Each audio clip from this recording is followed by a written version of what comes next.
ত্রিপুরার রূপকার মহারাজা বীর বিক্রম কিশোর মাণিক্য বাহাদুরের ১১৮তম জন্মদিন যথাযোগ্য মর্যাদায় পালন করা হয়।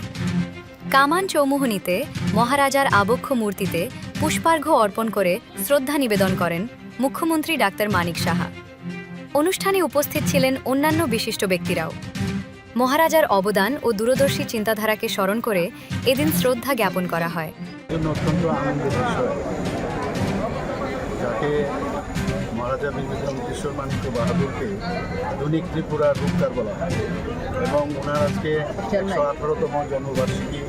উদযাপন সমস্ত ত্রিপুরাতে আজকে আমরা সব জায়গায় আমরা করছি এবং সত্যি ওনাকে যত ওনার সম্পর্কে বলা যায় ততই কম। ত্রিপুরার জন্য উনি যা করে গেছেন এবং আমরা দেখেছি স্বাধীনোত্তর পরে স্বাধীনতার পরে যেভাবে রাজরাজারা মহারাজারা একসাথে ভারতবর্ষের জন্য যে কাজ করে গেছে এর মধ্যে এই মহারাজা বীর বিক্রম কিশোর অন্যতম। আমরা সবাই জানি যে আগের সরকার মহারাজা বীর বিক্রম কিশোর মাণিক্য বাহাদুর বা যারা রাজন্যবর্গের যারা কাজ করে গেছেন ত্রিপুরার জন্য তাদের সম্পর্কে একেবারেই ওয়াকিবহল ছিল এবং ওয়াকিবহল ছিল না। আর কোনো কথা আমি বলতে গেলে ওনাদের সম্পর্কে ওনাদের ইতিহাস সম্পর্কে কাউকে জানতেও দেওয়া হয়। কিন্তু আপনারা দেখেছেন 2018-র পর থেকে আমাদের সরকার ভারতীয় জনতা পার্টি নেতৃত্বাধীন সরকার আসার পর আমরা মহারাজাদের সম্মান দেওয়ার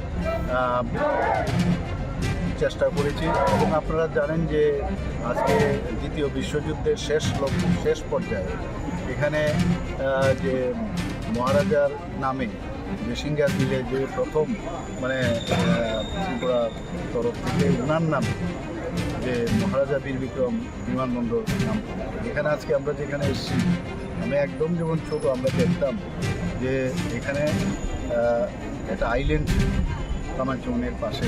কামারচৌরিটা পাশেই আছে, কিন্তু এই আইল্যান্ডের নাম গোত্রহীন এবং সেই জায়গায় যখন আমি মুখ্যমন্ত্রী হই আমরা ডিসিশন নেই এবং এখানে একটা 0 মাইল ফলো করছিল, সেটাকেও মাটির নিচে চলে গেছিল, সেটাকে উপরে উঠিয়েছি এবং পাশাপাশি এখানে ওনার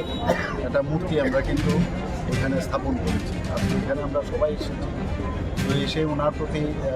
শ্রদ্ধা নিবেদন করছি এবং ওনার যে কাজ করে গেছেন আপনারা সবাই জানেন যে আজকে এই যে আগরতলা শহরের এত সুন্দরভাবে উনি রাস্তাঘাট এবং এই যে বিল্ডিংগুলো বানিয়েছিলেন এত সুন্দরভাবে এবং সারা ত্রিপুরাতেই আজকে যেখানে শিক্ষার ব্যবস্থার কথাই বলুন, রাস্তাঘাটের কথাই বলুন, বিভিন্ন সংস্কারের বিষয় বলুন,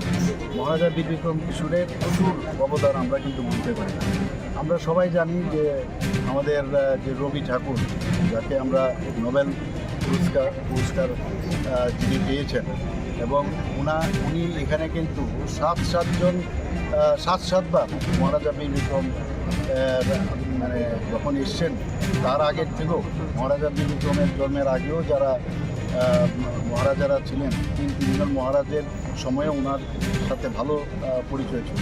এখানে উনি 7-7বার এসছেন মহারাজা ত্রিপুরাতে এবং এই মহারাজার আহ্বানে এবং এখানে এসে উনি আমরা সবাই জানি যে রবি ঠাকুরের সাথে মহারাজা বীর বিক্রম কিশোরের একটা বিশেষ সম্পর্ক ছিল এবং ভারতরত্ন হিসাবে কিন্তু ওনাকে ভারত ভাস্কর হিসাবে ওনাকে সম্মান করা হয়েছে। তো আমরা সবাই জানি এবং আজকে এর জন্য আমরা সবাই একত্রিত হয়েছি এবং ওনাকে আমার ব্যক্তিগত তরফ থেকে এবং আমার সরকারের তরফ থেকে এবং সবার তরফ থেকে আমি ত্রিপুরাবাসীর তরফ থেকে ওনাকে আজকে শ্রদ্ধা নিবেদন করে আমি বলবো যে উনি যেসব কাজ করে গেছেন এই সম্পর্কে নেক্সট জেনারেশন সবাই যেন জানে এবং ওনার সম্পর্কে পড়ুক এবং আগামী দিনে ওনার যে